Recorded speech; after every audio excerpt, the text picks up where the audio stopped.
નીકળ્યા તો હતા અમે 70 કિલોમીટર દૂર રહેનારી મારી બેનને સરપ્રાઈઝ આપવા માટે, પણ આપણે ત્યાં સરપ્રાઈઝ થોડી સક્સેસફુલ થાય.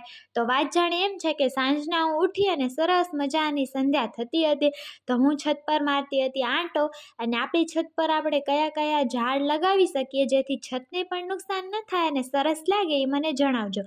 બસ પછી સાંજનો સંધ્યા ટાણાનો મસ્ત સૂરજ જોતી જોતા મને વિચાર આવ્યો કે ચાલો આજે મારી બેનને જઈને સરપ્રાઈઝ આપી દઈએ અહીંયા, કારણ કે એને બીએલઓની કામગીરીમાં બહુ સ્ટ્રેસ છે, તો એ પણ થોડીક હળવી થઈ જાય. તો ઘરમાં આવી અને ચાય બનતી હતી અને પછી મેં મારો પ્રસ્તાવ મૂકી દીધો અને ગમે ગાડી લઈને નીકળી પડ્યા એને સરપ્રાઈઝ આપવા માટે.